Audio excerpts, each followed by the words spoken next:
Yeah, it's, I suppose well spoken. Yeah, there's a debate of him and Dower Man. I don't know if you watched that. I watched a bit of it. I think I didn't really get what they were talking about. So you like Dower Man? I don't know, man. He says some crazy things. He says like there's videos of him going up to these young girls and trying to just really. Yeah. Can I ask you, where do you think the real Islam is? The authentic Islam? Where do you think the authentic Islam? Yeah. You obviously don't believe it's in Saudi Arabia. Do you think it's in India or in Pakistan? I mean, that's a very difficult question to answer because I think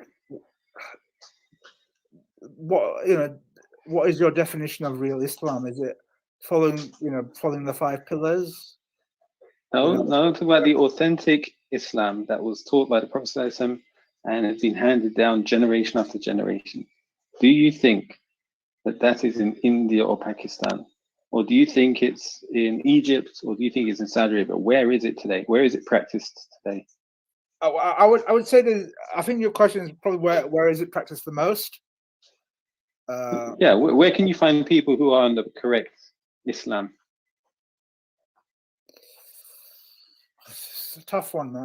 I don't think there's one, but for me to give you probably the best, it's probably Malaysians or Indonesians. I may be wrong about that, but they seem to be the most. Don't try it. You believe it's Pakistan, right? Just say it, or India. 1 second, I'm just getting a call. Okay.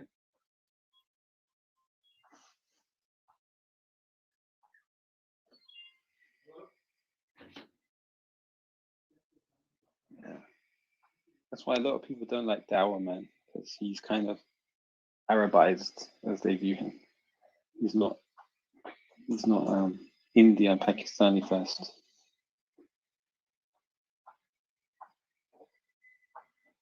Well, nationalism, bro. Islam has become nationalism.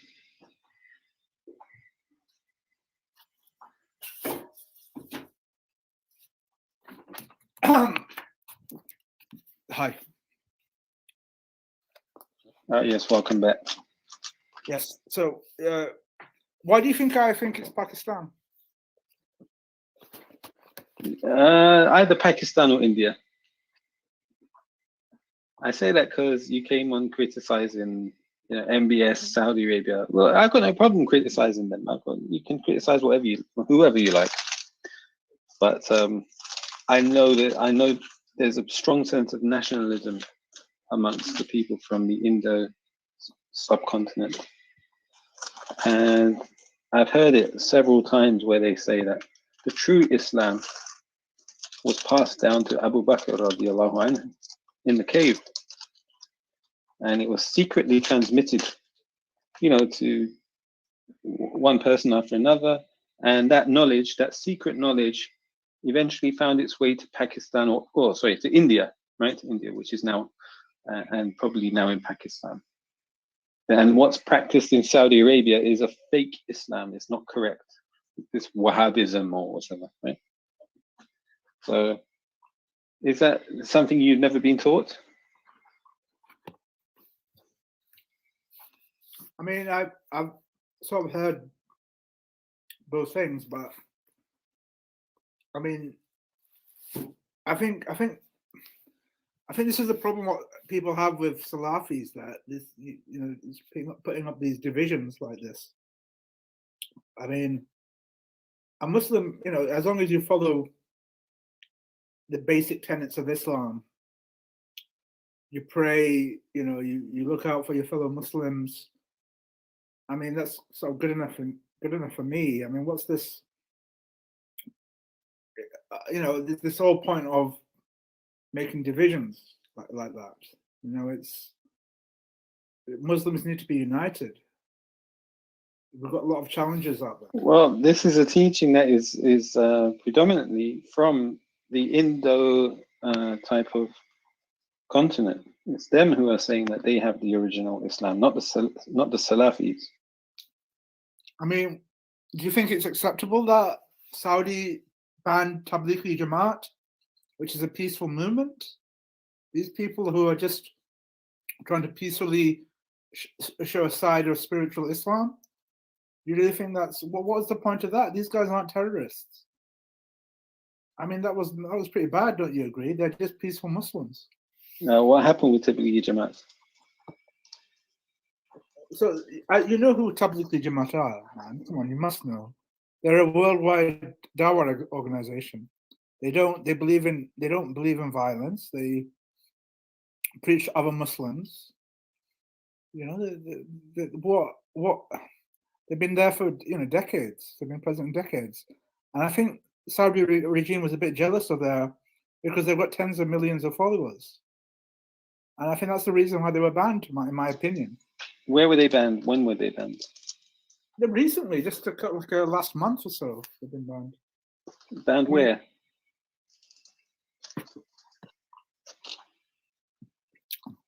But I think they've been banned from Saudi Arabia, if I'm correct. Yeah, we can talk about that in a moment. But I guess the question I asked you was, have you never been, taught or told by people that the authentic Islam is in India or Pakistan, and that the Saudis are on a fake, a fraudulent Islam? Yeah, I have heard that. Yes, I have heard that. Okay. I don't know if it's a mainstream view, though. Do you take that view? Do you accept that?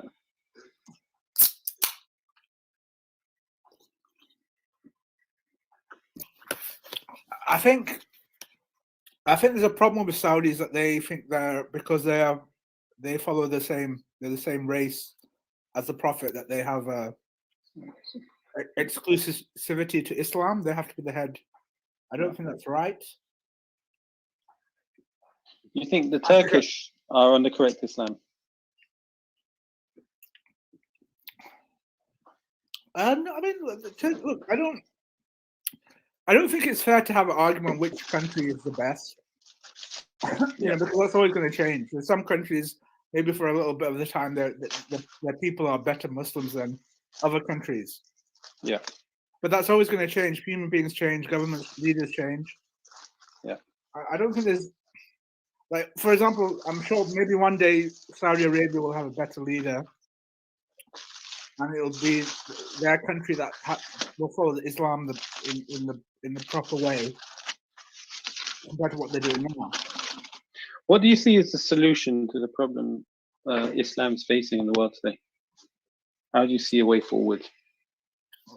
What I see is the way forward is a time and the spread of Islam and good dawah and having good Muslim role models out there, and with more and more Europeans converting to Islam, which is happening slowly because it's replacing Christianity, then we will see changes. Muslims are going to become more and more powerful, and will have more and more influence. So that will, with that more power and with more technology, with more better. Yes, I mean there's a lot of negativities to the internet, to the social media, but there's also positives. It's given the way for Muslims to spread Islam and explain the Quran with the mediums of the internet in ways that we couldn't do before. Yeah. And that means that the Ummah nowadays, in this time, are a lot more educated than they ever were.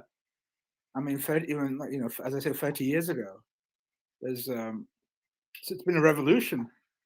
And now we have all of these Muslims before now, these second generation, third generation Muslims are becoming scientists, they're becoming doctors, they're earning money in businesses. So they're going to get more and more influence. So I think there's a positive future for Muslims, and hopefully with that that will breed a new generation of leaders that are more Islamic. Did you see Mohammed Hijab's interview with Jordan Peterson? I did. Yeah, I did. Did you used to watch Jordan Peterson's videos before that interview, or was that like? Not all the time, no. I mean, I used to watch him when he first, when like he seems to have lost a bit of his touch. And what are your thoughts on that interview or discussion? Well, I think in terms of Muslims, I think it benefited Muslims because you have Jordan Peterson's audience. Now they can see that there's this Muslim called Muhammad Hijab. They can see that all Muslims aren't extreme. I think Muhammad Hijab did a good job of putting forward normative Islam to Jordan Peterson's audience, which are in the tens of millions. Okay. And you have to look at the comments below, which there was a lot of praise from non-Muslims for that. I didn't see those. The only comments I saw were from Muslims, like tons of comments from Muslims. There were so many that I didn't even see any from non-Muslims. There were a few. Yeah. And secondly, you say it was a good job at presenting Islam as, I guess, non-extremists, right? But I can also say that the opposite is true. When you look at the title of the video, you know what the title says? No. The title of the video was, and they agreed this during the actual discussion, on what they agreed what the title should be. Jordan Peterson said, what should I title the video? Will you agree if I call it this? And Hijab said, yeah, okay. So the title of the video is Islam and the Possibility of Peace. Okay. What does that actually mean? When you break it down, the possibility of peace means that it's currently not peaceful. So what we're talking about during this discussion is to see if peace is possible, meaning achieving peace when you're not currently in a state of peace.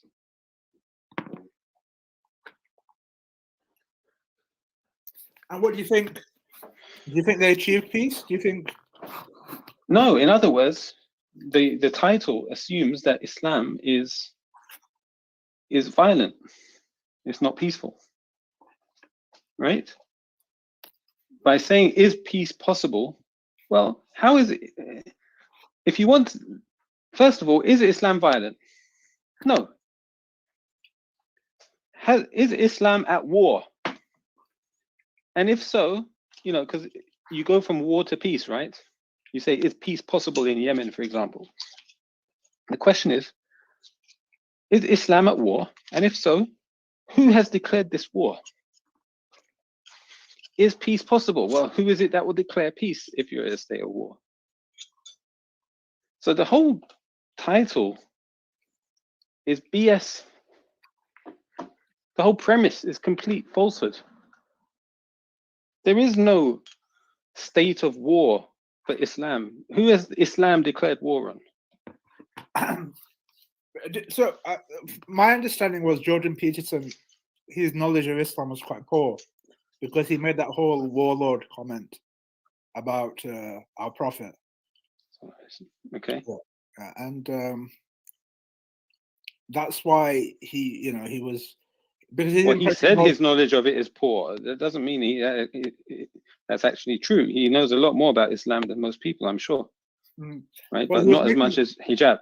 Because they did argue about how the Islam he was putting this, that how Islam spread through conquest. Yeah. And that was his argument, that he couldn't really follow that sort of system where, and then Muhammad Hijab was quite good in replying that, well, Christianity, did really similar things with the Crusades and so on. And yeah, but again, the title assumes that Islam is at a state of war. First of all, what does he mean by the word Islam? Does he mean a nation? Well, where is this Muslim nation? Where is this nation called Islam? Does it exist anywhere?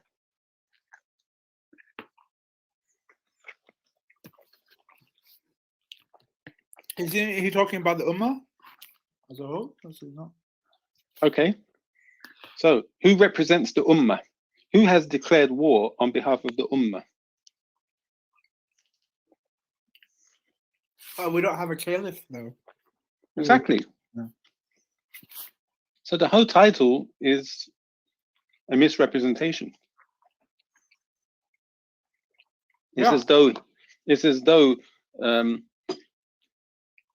Jordan Peterson is Captain Kirk, and he's meeting the Vulcans or the other people, the other aliens, and they want to discuss. They're both at war with each other, and they want to discuss: is it possible to have peace? Well, you need to negotiate peace with somebody. You need a representative from the other side. Well, who is the representative? Muhammad Hijab? Is he who appointed Muhammad Hijab as the representative of Islam for the Ummah? He can decide whether we're at war or we're at peace.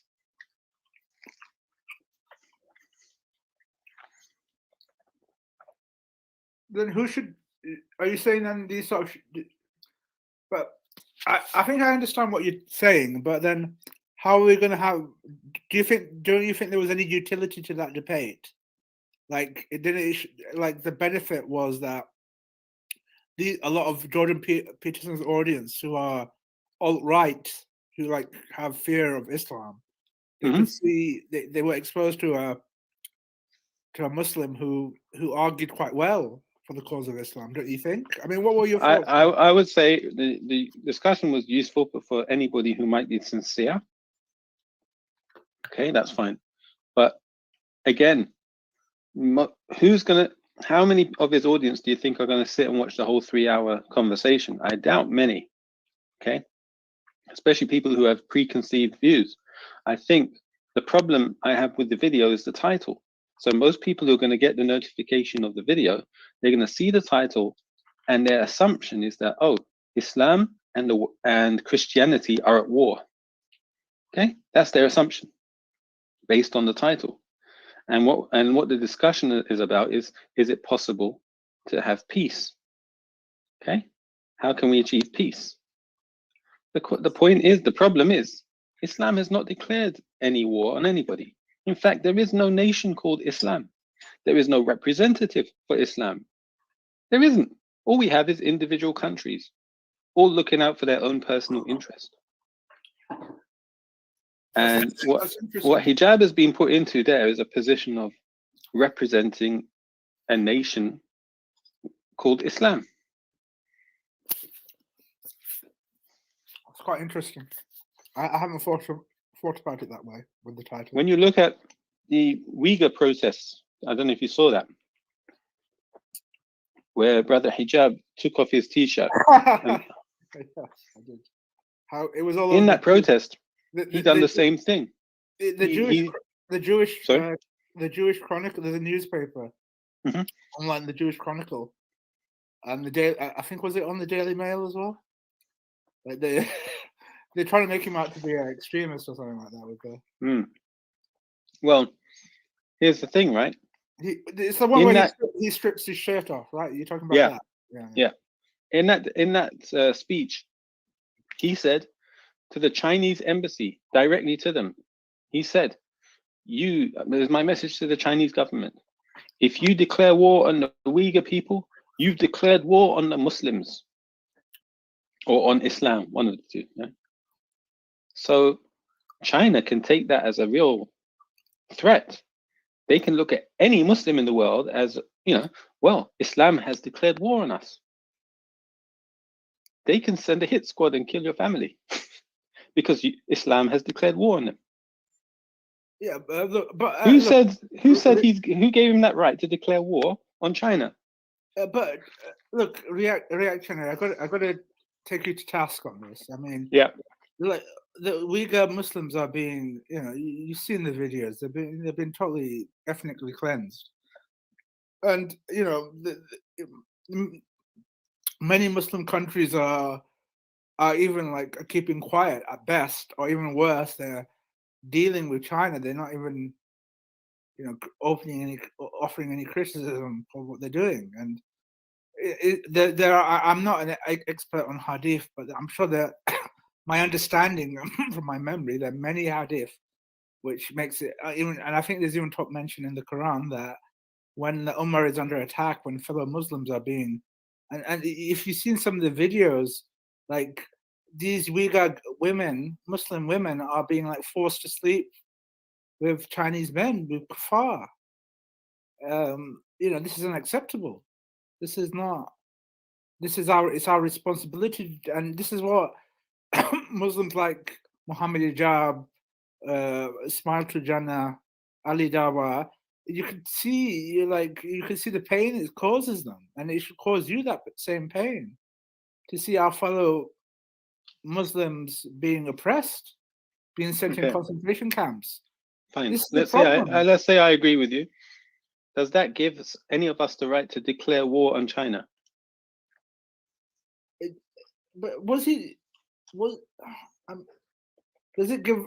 But he's not a leader of Islam, is he? He's not. He doesn't. I mean, I think exactly. But does China know that? Does China know that? Does Jordan Peterson know that? No.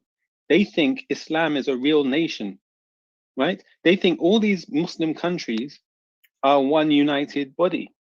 That's their perception.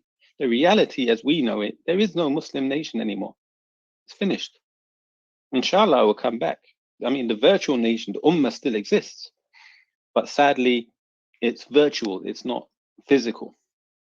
Okay, and when go on. It may be a bit of a diversion, but could you accept a caliph that was not an Arab?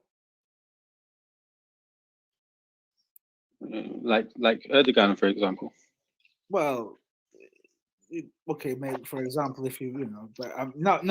I mean, he has his faults, but like if it was like, for example, from the Ottomans weren't Arab, but they were the Khilafah. So yeah, so you would accept if there was like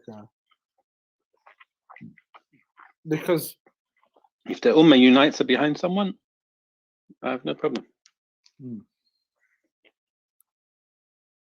Maybe Muhammad Hijab can be our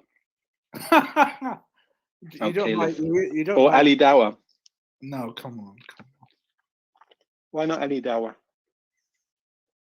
I think Ali Dawa has enough to deal with about managing the whole of the problems of the Ummah. I think. So anyway, that's you understand. I think you understand better now my point. No, I hear. I think you make a very nuanced point. I think you're going to get a lot of flack from it because it's a very nuanced point. There is a point. There is a logic to it. I do know. I can get where you're coming from, because I think there is what you're saying is these other nations will take hijab as a representative of Islam, and I think there is something to it. I mean, because there were like Chinese people looking out. He was pointing at them. He was pointing at the embassy, wasn't he? So when you read the newspaper, right? Most people just look at the headlines. They might skim through the actual content, but they'll just look at the headlines. And Jordan Peterson's headline, his title of his video, gave the exact same argument of what we're talking about right now. Yeah, but why are other Muslims speaking out? Then so you have a point. You have a point. I mean, look, I don't think Muhammad Hijab is a perfect. He has a lot of flaws. Don't get me wrong. But who else is speaking out? Why isn't Mohammed bin Salman speaking out if he's the lead? He's the leader of his country. I even say the same to Imran Khan. Imran Khan, I mean, is in. Look, he's in bed with China as well. I'm not going to give him a break. He needs China. If he doesn't have China, the Pakistan will have a lot of economic problems. It's a mess right now. The best thing for someone like Imran Khan is to come out publicly and say, listen, everybody, we're going to declare ourselves a land of Islam. That's it. I mean, that's what Pakistan was originally about, a Muslim land. But it's lost its way, hasn't it? Oh, well, you know, I think it's secular now. They're having a lot of issues, I think, with, you know, now with Afghanistan. There's this border between Afghanistan. Relvi's fault. Well, you know, there's a problem with some extreme Relvis. I won't. You know, I think they may cause Imran a lot of problems, but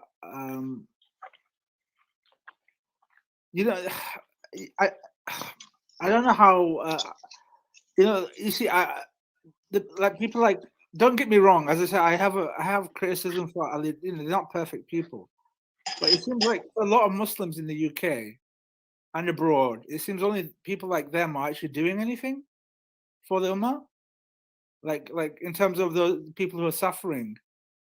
Like, I mean, you see Ali Dawa, even he has a lot of flaws, but at least he like encouraged. You know, he does charitable things. He encourages. You know, he recruits for charities. Muhammad Hijab does that as well. You know. I think their friend Smile to Jannah, Zishan, he also.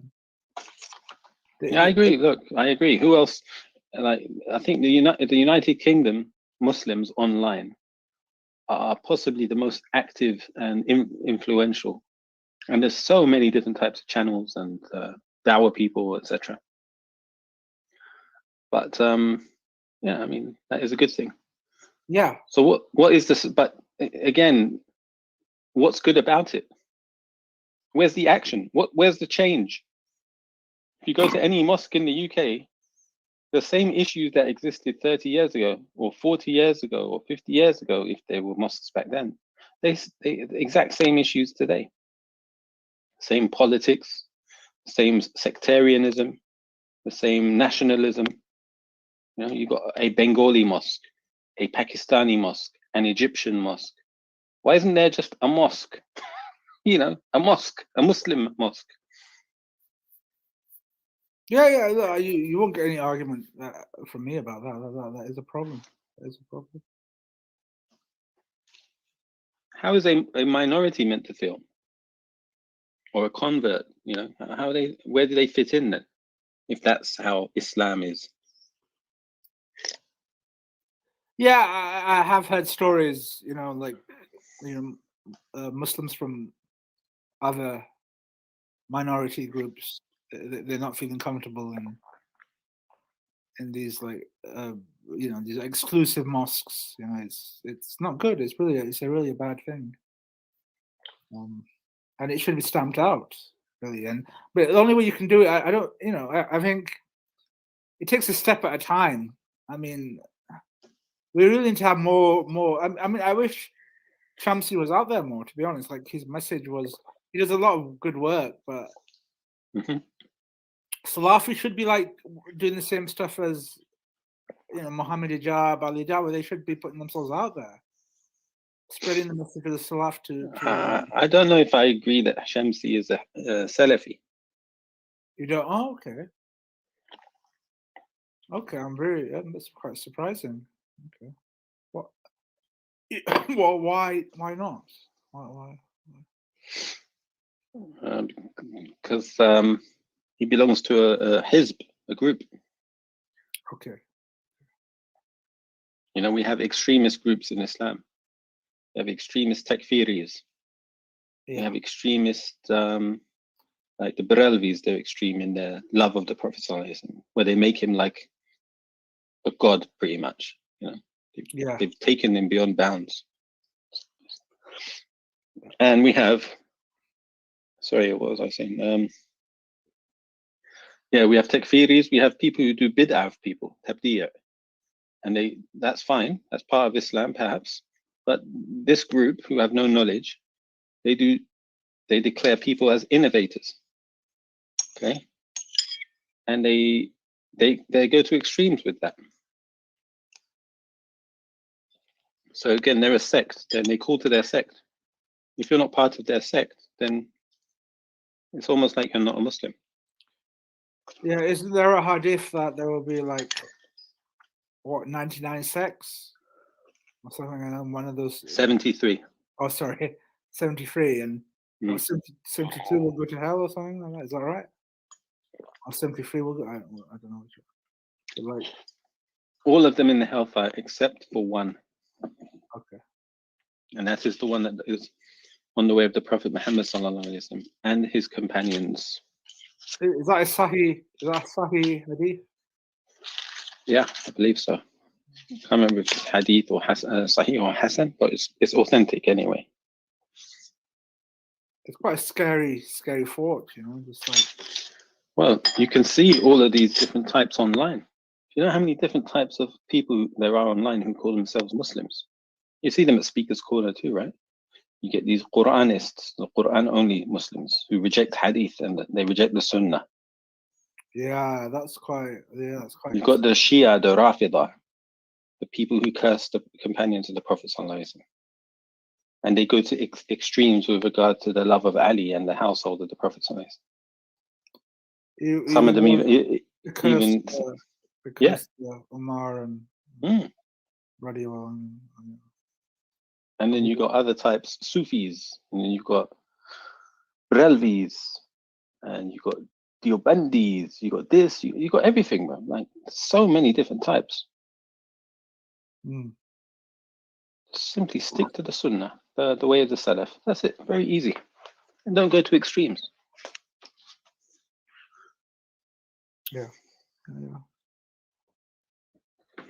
And that's why every day we pray to Allah. How many times? 17 times a day at least. We say, Ihdina as-sirat al-mustaqim. Guide us to the straight path. Because we need guidance. Why do we need guidance? Because Shaitan is constantly trying to misguide us. His goal is to take us to hell. Yes. Do we think that we can just say we're Muslims and that's it? That's the end of it? No, there's a battle every day. We don't even realize it. There's a battle for our souls. Yes, it's a constant battle. Yeah. You know, we're just chilling, we're relaxing, we think everything's fine. We don't realize actually we're under attack. Not just physically, but also spiritually and invisibly in another dimension. The shaitan's whispering to us that we can't see, but they're whispering to us.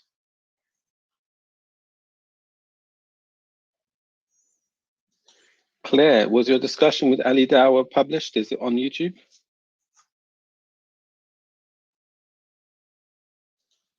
Most mosques in the world today are run by Sufis. Real Muslims aren't even allowed to have a mosque. Mosques have become moon temple. What? Muslims are called bad names if they refuse to choose between Kabbalist Judaism. Yeah, this person, whoever you are with the dots, are you Cone? Are you Council of Nicaeas? You remind me of him. Why are Muslims expected to choose between different types of Judaism? Are they? Oh, by the way, Omar, or OM, sorry. Do you know Pakistani atheist? I don't know him, no. Oh, okay. Okay. Abdul Hakim Murad calls himself a Sufi, presumably to avoid being called a Salafist. I guess, yeah. Why does he feel it's okay to call himself a Sufi? Muslims should obey the command in 18:4 of the Quran instead of worrying about China. Well, Claire, are you demonstrating a sort of touch of nationalism there, a form of attachment to China? Is there some it's quite easy to There's say. no bias there. Yeah. Look at Sorry. Claire. I mean, look at how much suffering Uyghur Muslims are going through. Their families are being separated. Their children are being taken away. You've got these Chinese men, these these idol worshippers. They're sleeping with Muslim women. And do you think this is acceptable? Do you think we should just ignore it? I mean, this is why I think where the arguments, I don't think this is to all Salafis by any means, but there's some validity to what Muhammad Hijab is saying, that there seems to be this amongst some Salafis, that this idea of just being quiet and just not, just this sort of almost selfishness to think about one's own, focus onto getting into Jannah rather than concerns about the wider ummah. I think that there's a point there, yeah, I mean, I think Claire wants to come on. Maybe she can explain her point. I don't know if Reactionary will allow it. But... Yeah, jump on, Claire. The link's in the description.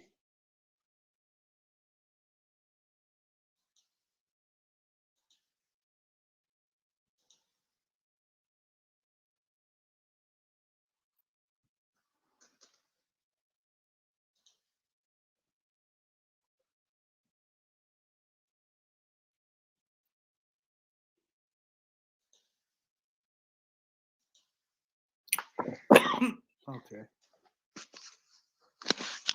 And tell me about I don't really understand much about Sufis. They're very spiritual. Can you explain more about what Sufis are and what their practices are? Reactionary, or can you tell me a bit more? Hold on a sec. Okay, can you still hear me?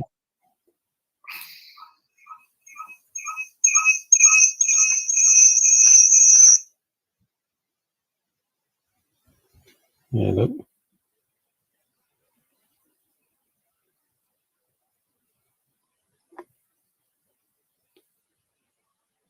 Can anybody hear me? Yes, I think you all can. That's good. So, hold on a sec.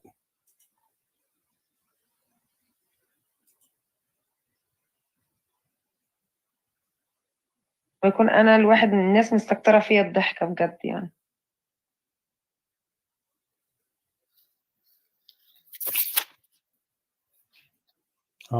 This channel is also live.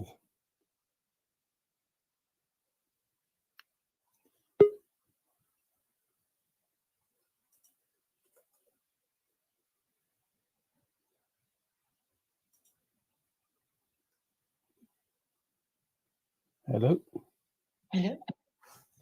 Hello, Claire. How you doing? Hi, everyone. About the issue of China, I mean, you think I'm being nationalistic, but I mean, no, if I'm being nationalistic, I'm being nationalistic about the country I am residing in, which is that there's a lot of stuff that needs addressing. But, I know a lot of young guns want to attack China or maybe go to Iraq or Syria to fight a few, people that the Western media have got up for you to attack, because Muslims are the only people who can be, riled up to fight whoever, because, there's a kind of youth bulge of hot-headed young men who are just dying for their cause, right? That's why, ISIS was actually created by the Western, by Western governments, basically. They were assisted to go to Syria and fight and try and topple Assad, to go to Iraq, and join ISIS, because they're the only people who can be got to fight, because the white guys, the white men are afraid to come back. Well, they don't want, all these white guys coming back in body bags, so they get Muslims to do their fighting. They're the unofficial mercenaries of NATO. And, go and fight China, because, basically, they hate China, they hate Russia, they hate Iran. These are rival empires. and Muslims are the only people who can be got to fight anybody, and they're going to get you to fight and kill yourselves over some Western imperial rivalry. Well, in the country you reside in, you have gay marriage and transgenderism that they're going to be feeding to your school children. Oh, but I guess what's your name? You're not a married father, are you? So you don't care. You want these romantic things like go and kill Chinese because they're this and they're that, and this is just propaganda. Or you don't know, you're not sure if it's happening, because I know people who actually go to China and they say, oh, it's something else. It's about the separatist movement that's historic, and something going back to the Soviet Union. But I guess it just sounds good. Let's risk our lives and go and kill some Chinese people, because that makes you feel good and young and strong. But yeah. In the meantime, you won't talk about, the real issues affecting people in this country. Well, so problem. Well, I'm not recommending any sort of individual action such as ISIS-like behavior. I think that's not what I'm saying at all. Yeah, but if NATO decided to facilitate that and get you going there with some, great-looking propaganda movies like that look like they were made by Steven Spielberg, you'll all be going there because that's what you're like, right? No. I think a better way would be I think that would fail completely. My idea was, what I was proposing was more influencing Muslim governments, such as Pakistan, such as Saudi Arabia, to put pressure on China to stop the oppression of our Uyghur brothers. I mean, we have photos, we have witness statements from Uyghurs, we have photos of these concentration camps, we have witness statements from Uyghur wives who are people who've escaped. They've been separated from their children. Their children have been now living with non-Muslims. Their kids have been raised by non-Muslims. Yeah, I guess I'll just admit it. I don't care. I don't care about the Palestinians. I don't care about the Uyghurs. I care about this country, right? I mean, I'll admit it. I don't care. Are you not? No, Muslim? I'm not Muslim. I'm not Muslim. But I see the uses of Sharia for this country, because I'm interested in this country, the one I live in.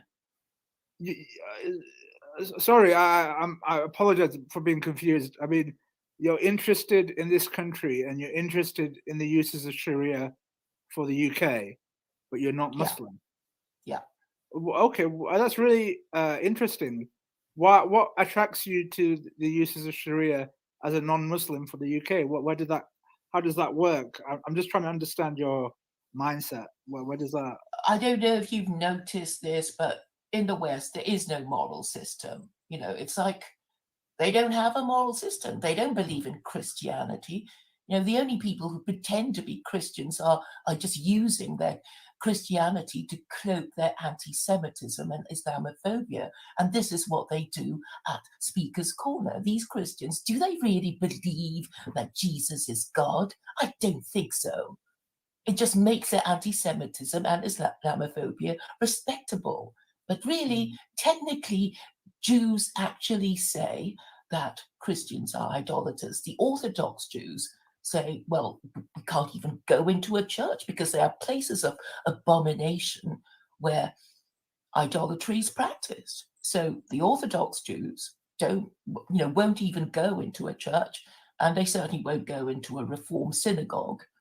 And that's how it is. But I guess most Jews that most people see will not be Orthodox Jews. They will be the atheist, liberal, assimilated Jews who are basically liberals.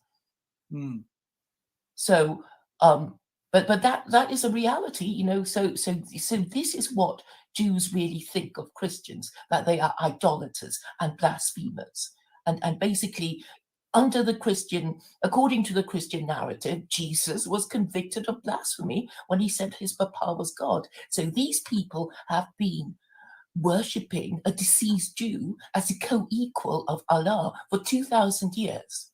So this is something, for Jews and Muslims to consider, because if God exists, he would be a little annoyed for, after 2,000 years of Christian idolatry and blasphemy, considering that it's the Christians who have 3 global empires. So there's a lot of idolatry and blasphemy, and you're not bothered about that, but you want to sort the Chinese out for whatever they were alleged to have done by Western media, and they can fake a lot of information, and they hate China because they're scared. They're a degenerate society of basically undereducated people can't compete with the Chinese. I mean, do you ever wonder why they suddenly decided Huawei can't install 5G? I mean, do you think, well, why can't the British install their own 5G? Because they're too stupid and technologically backward to do that. And when they were going to put the high-speed rail link to link north and south, that China was going to build it, and then they decided, the Americans had told us to cancel it, and that's what they did. That's what the British did. We're just a US vassal state, right? We just do whatever the Americans tell us to do. Well, we are in the middle between America and Europe. So naturally, America, being a big country, being a big economic bloc, will hold a lot of influence. And there's a lot of cultural similarity between the UK and North America. So naturally, they're allies. There's always been a suspicion of Europe with British people. I mean, what are your thoughts with Brexit? Do you think that was a good idea or not? Well, it is just the aspiration of white people to have their own government again, but obviously that was a forlorn hope. And what I've noticed about Brexit, it was that places like Keighley and Luton, they actually voted Brexit, but they're kind of majority Asian Muslim places. So it's not a kind of racial thing. It's like if you're in a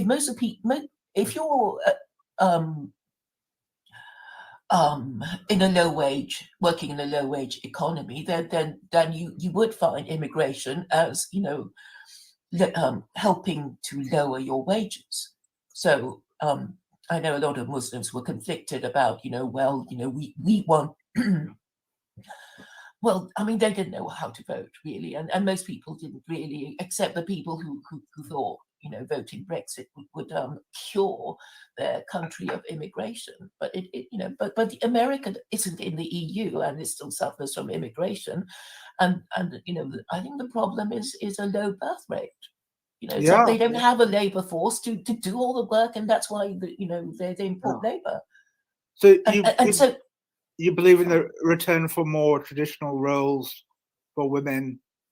But a lot of women probably would like, to find a man capable of paying for everything on just one wage. So, and that means the abolition of equal pay, and that will get the feminists all screeching and screaming. But can I play the devil's advocate for a second and say that is an interesting point of view, but that sort of power dynamic where a woman has a more of a role at home and the husband is like has the power, as in he's earning all the money, that introduces a certain power dynamic where the husband has the certain control of, and that can lead to exploitation, and we have evidence of that. While of course there will always be abusive husbands, yes. You can't prevent that, but I think women if they were being honest, would say, yeah, we just like to marry a man capable, in theory, of supporting, just paying for our stuff, our children, our house,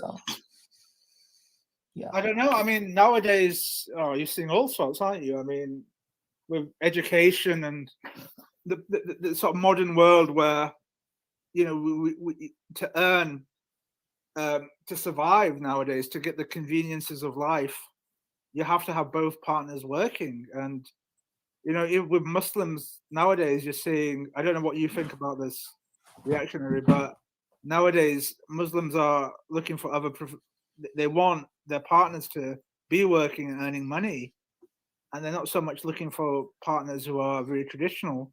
You're being slowly assimilated into the West, and and you will start, you will become like these Jews in America who vote Democrat, and apparently 70% of them still do. So, I guess eventually, after a few generations, you'll be like that.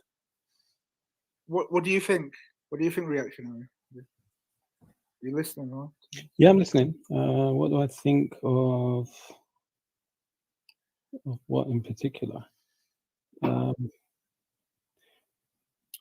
what in particular?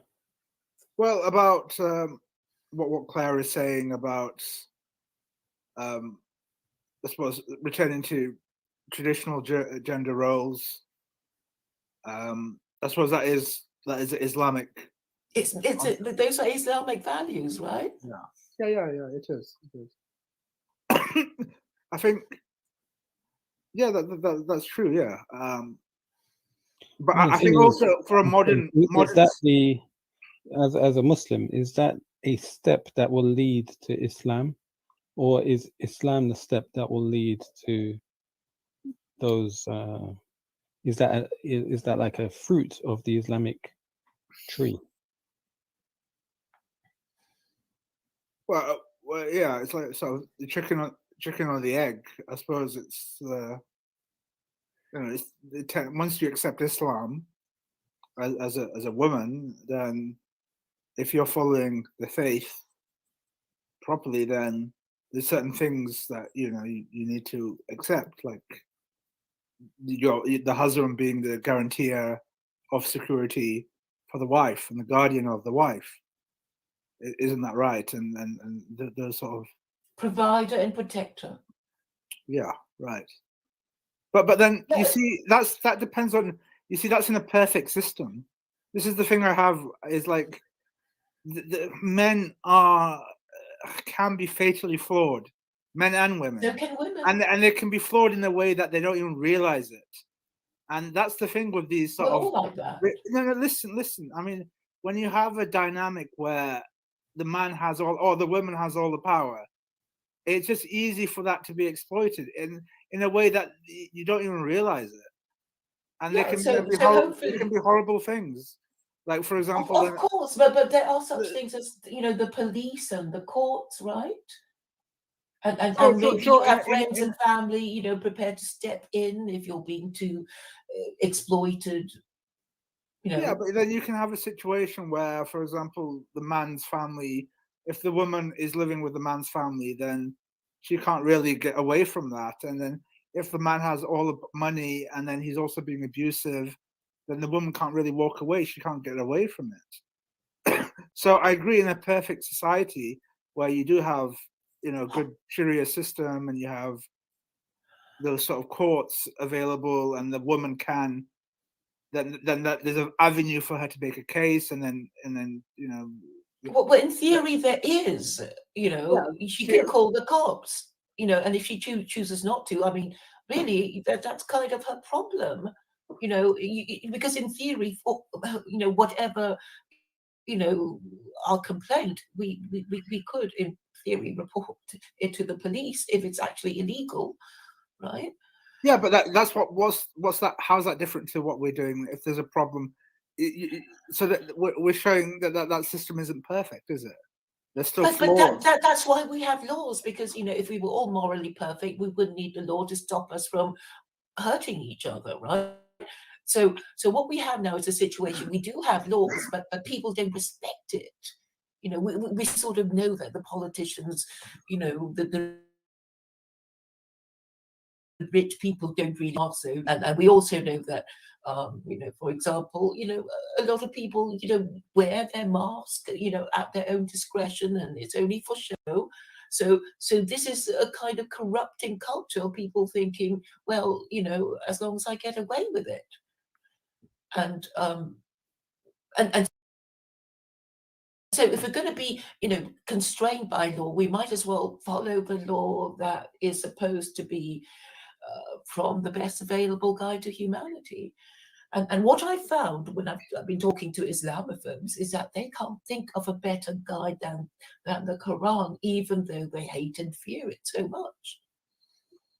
And why, because it sounds like there's some, you know, you admire these aspects of Islam.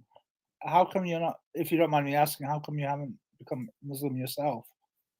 Because it wouldn't, because I am agnostic, and I think the message that it is possible to arrive at a theocracy using reason alone is more powerful than me saying, hey, I'm Muslim, everybody, you know, join me in, you know, asking for Sharia. I'm saying, you know, as a political thinker and a commentator, we need some way of regulating the morals of our politicians. And you know, they don't believe in liberalism. They ceased to believe in Christianity a long time ago, and they don't know what they're doing, do they? I mean, they're just making the rules up as they go along, which is why nobody believes anything they say, and that's why they say such crazy things that, you know, you really have to be soft in the head to believe that they mean well, or they know what they're talking about. Okay. Yeah. Yeah. I mean, again, I don't want to play a devil's advocate, but it's,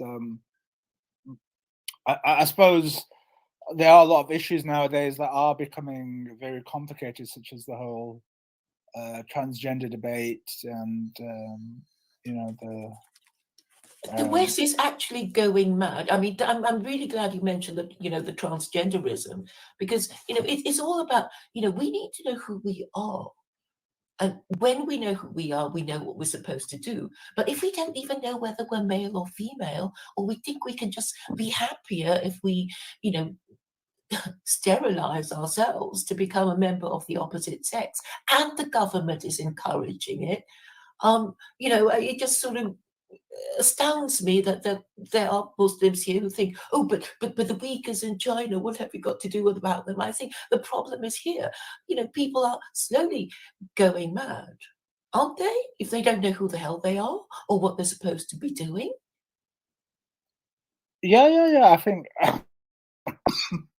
there's a lot of cultural war. You know, they talk about the cultural war. There's I don't know. I think it is a bit scary with the newer generation. They seem to be a different species. Yeah, and they're telling children in primary school that, you know, oh, if you want to be a member of the opposite sex, it's okay. The government says it's okay. And you know what? If your parents tell you not to be gay, not to change your sex, you know, call us, and we'll well, the thinking of making it illegal for parents to tell their children not to be gay and not to, you know, change into a member of the opposite sex. That is what they're doing now. They're planning that. I mean, it is really, you know, it's like, well, okay, you know, for you, for immigrants who come all the way to this country, why did we come here? Only to have our identity destroyed by you know, incompetent and corrupt politicians who really don't know what they're doing, who are just being swept along by any fashion in thinking, and who can't be reasoned with because, you know, the media is corrupt. They won't, you know, platform any meaningful discussion. You know, they have children too, but they don't seem to care about their children, do they? They don't even care about the, you know, the future of this country, because they don't care that we are an aging declining population, as well as degenerate. You know, they're just kicking the can down the road, aren't they? they're basically leaving the mess of an overflowing toilet for the next generation to clear up. And they don't care. They can't think beyond the next election. I think that's quite true, but a lot of countries are facing that same issue. China, Russia, they have their big demographic time bombs. I mean, the whole China bomb. Because they've desecrated the institution of marriage. They have no full divorce in China, no full divorce in America, no full divorce in Russia. So yeah, people are just leaving their marriages. And in China, they have a one-child policy, which is completely dysgenic and degenerate, because they can't. You get a spoilt only child most of the time, right? And it won't have cousins, because if most people only have one kid, then their kid won't have cousins. They won't have aunts. They won't have uncles, right? And now the Chinese are thinking, well, it's such a bad idea, we'll cancel the one-child policy, and the parents don't want to have any more than one because it's too expensive, apparently, and too much trouble. So and then the latest thing is that Africa is having a youth bulge. And I guess the Africans will take over the world now, because everybody has given up having babies, or parenting them properly, or caring about how they're going to be educated, and yeah.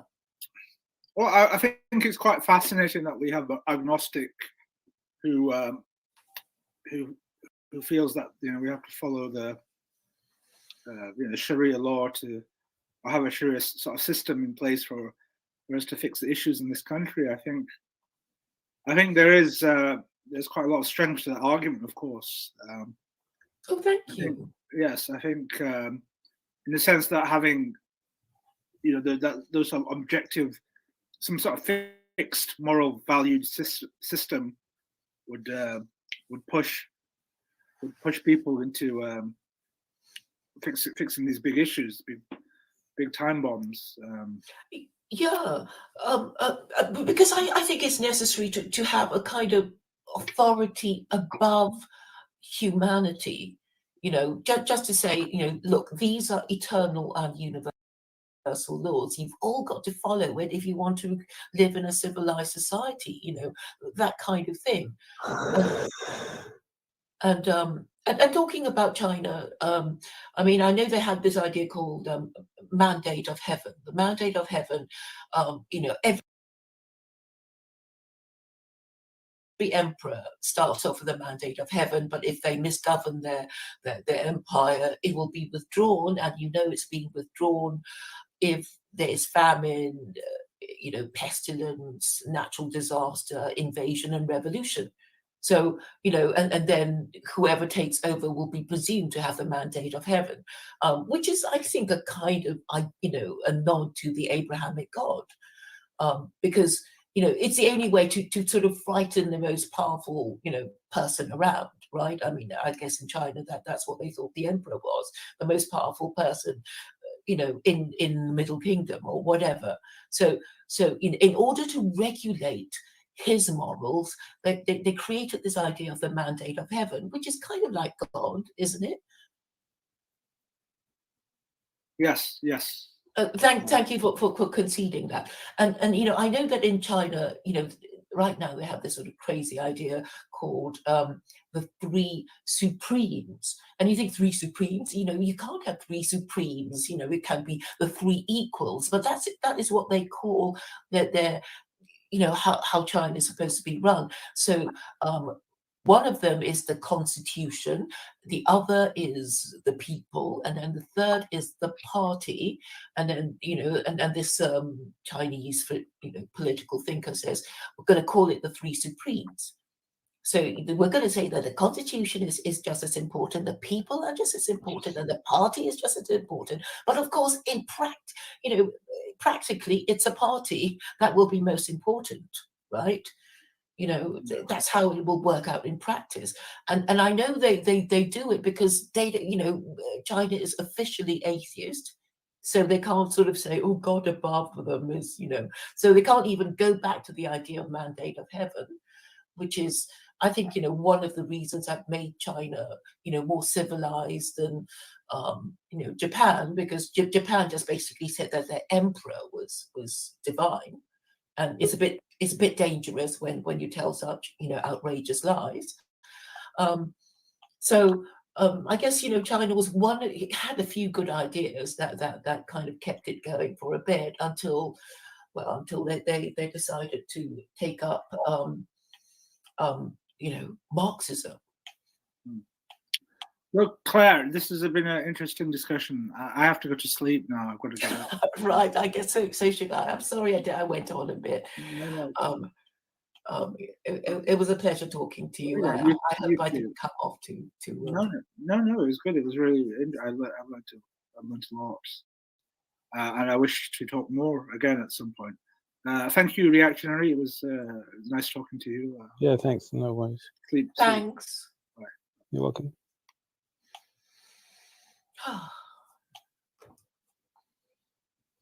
Well, that was nice. My goodness, that's been a long stream, hasn't it? It's nearly 5 hours for you now. Yeah.